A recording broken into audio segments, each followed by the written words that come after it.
Hello, we're Group 16. Our project name is S.H.A.D.E.S for Kids, preventing eye damage now that leads to eye disease in the future. We're composed of Enrique Araiza, Ulysses Contreras, Norma Delgado, Hope Bator, Dustin White, and Melissa Wolkin.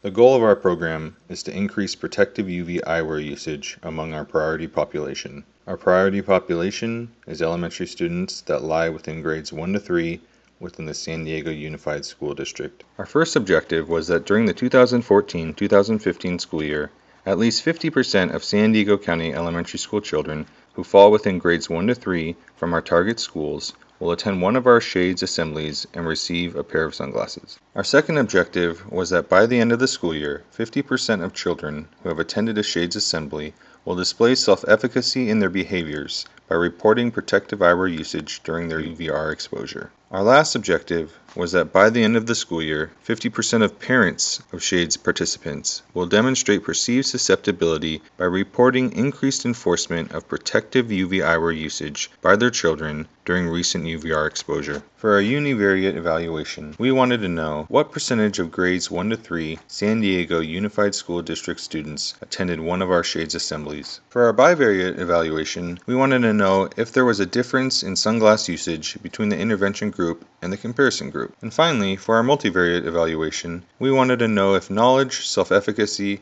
and perceived susceptibility influence the usage of protective eyewear. This is our conceptual model, which is based off the health belief model. Our model outlines how within our priority population, attitude towards sunglass usage leads to intent to use sunglasses. Furthermore, it shows how peer norms about wearing sunglasses affects a child's self-efficacy to use UV eye protection. It also shows how self-efficacy can modify a child's intent to use sunglasses. All of these factors culminate into whether or not a child uses sunglasses. Our study employed the quasi-experimental design. We found that this was the most suitable experimental design for our study, as we are interacting with 8 different schools within the San Diego Unified School District, and randomizing the groups was not logically feasible. While not truly randomized by definition, we did identify 4 experimental schools and 4 comparison schools that were analogous in location, size, as well as socioeconomic factors. Our measurement points were a pre-participation survey to measure the participants as well as the parent-caregiver's knowledge base regarding the importance of the usage of UV protective eyewear. This was conducted approximately 2 weeks prior to the first assembly. The next measurement point was at the end of the school year, culminating in a post-program questionnaire that was compared to the pre-participation survey in order to ascertain whether students had increased their usage of eye protection over the course of the school year. Our study utilized the non-probability convenience sampling technique with participants from San Diego Unified School District elementary school students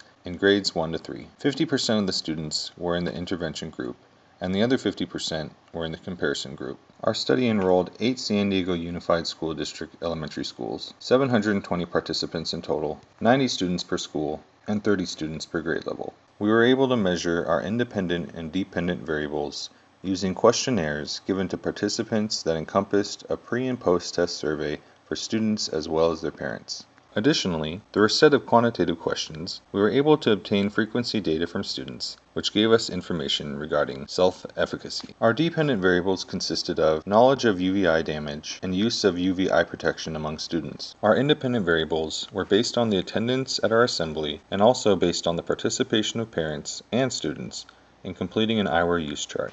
We used a bivariate analysis to determine whether there was a difference in sunglass usage between our intervention and comparison groups. Using a t-test, the pretest data demonstrated that the mean sunglass usage for students of both the intervention and comparison groups was approximately 14%. For the intervention group, post data showed that the mean sunglass usage was 92%, and for the comparison group, it was 18%. This illustrates an increase in usage for students who received the intervention. A dependent t-test also helped analyze self-reported data for parents of intervention students. 12% of parents enforced sunglass usage prior to the intervention, while 86% of parents parents reported enforcement of sunglass usage post-intervention. When analyzing sunglass usage between those in the intervention and comparison groups, it is clear that there is a direct correlation between students in the intervention group and increased usage of protective eyewear. As the graph indicates, the intervention group had an overwhelmingly positive response to our program. This slide illustrates the differences between the comparison group and the intervention group. The first chart indicates the total number of students in the comparison group, both the pre-test and the post-test, as well as students who wore sunglasses in the comparison group. The chart on the right indicates the total number of students in the intervention group, both pre-test and post-test, as well as the number of students who wore sunglasses. We can infer from the charts that there was a substantial increase in sunglass usage by the students in the intervention group, as was reported by the post-test. When evaluating our project, we found three major findings. Our first finding was that by the end of the school year, 99% of 1st through 3rd graders among the intervention group in the San Diego Unified Elementary Schools attended one of our S.H.A.D.E.S assemblies. Our second finding was that by the end of the school year, 92% of children who attended a S.H.A.D.E.S assembly among the intervention group displayed self-efficacy in their behaviors by reporting protective eyewear usage during their most recent UVR exposure. Finally, our last major finding was that by the end of the school year, 86% of parents of children among the intervention group who attended one of our S.H.A.D.E.S assemblies displayed perceived susceptibility by reporting enforcement of protective eyewear usage in their children during recent UVR exposure. This slide shows an example of what the S.H.A.D.E.S eyewear use chart looked like, which was used by both parents and students in our study.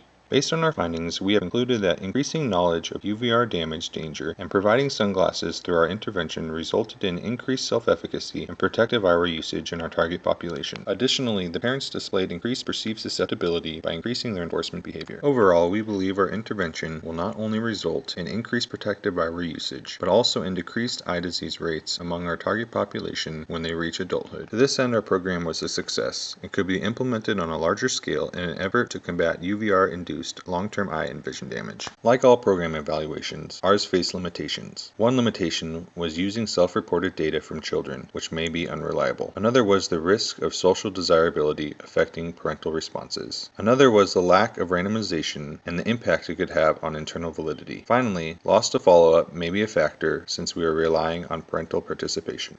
That concludes our presentation. Thank you for your time.